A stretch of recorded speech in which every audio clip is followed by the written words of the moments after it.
اور پانچویں بات یہ ہے کہ اللہ نے دن اور رات اور ہفتے مہینے سال یہ سب ہمارے اور آپ کے حساب و کتاب اور زندگی آسان سے گزارنے کے لیے، لین دین کے لیے، حساب و کتاب کے لیے بنا کر کے رکھا ہے، اور یہ بھی طے اللہ کی طرف سے ہے، کسی بندے کی طرف سے نہیں ہے۔ اس لیے اللہ کا شکر ادا کرنا چاہیے کہ ہم کو دن بھی دیا ہے، رات بھی دی ہے، ہفتے بھی دیے ہیں، مہینے بھی دیے ہیں، سال بھی دیے ہیں، اور یہ سب اللہ نے دنیا میں زندگی کو آسانی کے ساتھ گزارنے کے لیے ہمیں ایک بڑی نعمتوں سے مالا مال کیا ہے۔ لہذا آخری بات اللہ فرماتا ہے، اللہ چاہتا ہے کہ تم متقیوں کے ساتھ شمار ہو، متقیوں کے ساتھ تمہارا رہنا سہنا ہو، متقیوں کے ساتھ تقوی والے کے ساتھ تم اپنے آپ کو اپنی پہچان بنا لو، اسی میں تیری کامیابی ہے اور اسی میں انسان کے لیے بڑی خوبیاں ہیں۔ اللہ آپ کو بھی ہم کو بھی عمل کی توفیق نصیب فرمائے۔ اللہم صلی علی سیدنا نبینا حبیبنا مولانا محمد مبارک وسلم علیہ۔ اللہم ربنا آتنا فی الدنیا حسنۃ وفی الآخرۃ حسنۃ وقنا عذاب النار۔ اے اللہ ہم سب بڑے گنہگار کمزور ہیں، خطا کار ہیں، اے اللہ وہ کام اور اس طاقت اور ہمت کے ساتھ کو نہیں کر سکتے ہیں جو کام پہلے کے لوگوں نے کر کے چلے گئے ہیں۔ اے اللہ اسلام بے شک حق اور دین حق ہے، اللہ اس پر ہم سب کو قائم دائم رہنے سہنے کی توفیق نصیب فرمائیے، اور کلمہ لا الہ الا اللہ کو گھر گھر پہنچا کیجیے۔ اے اللہ اس کا حصہ ہم سب کو بھی بنائیے۔ اے اللہ ہم سب کو بھی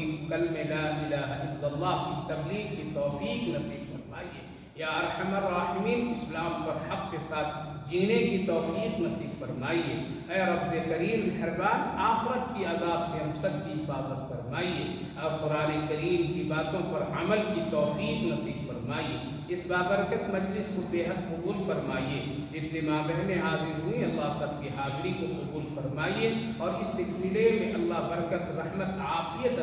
فرمائیے، سب کی زندگیوں میں روزی میں صحت میں برکت اور عافیت عطا فرمائیے، ہر گھر کی پریشانیوں کو اللہ کو اپنے فضل سے حل فرمائیے، سب کی دکھ تکلیفوں کو اللہ اپنے فضل سے دور فرما دیجیے، اسلام اور اسلام کی قدردانی کی توفیق نصیب فرمائیے، اپنے نیک اور اچھے بندوں میں ہم سب کو شمار فرمائیے۔ اے اللہ نیکیوں کی ہدایت اور توفیق نصیب فرمائیے، گناہوں سے ہم سب کی حفاظت فرمائیے، جو لوگ بیمار ان سب کو صحت اور عافیت عطا فرمائیے، صحت مندوں کو سلامتی نصیب فرمائیے، جو لوگ دنیا سے جا چکے ہیں ان سب کی مغفرت فرمائیے، ہماری ان دعاؤں کو اپنے فضل و کرم رحمتوں سے قبول فرمائیے۔ صلی اللہ علی النبی وعلی آلہ وسلم۔ سبحان ربک رب العزت عما یصفون وسلام علی المرسلین والحمد للہ رب العالمین۔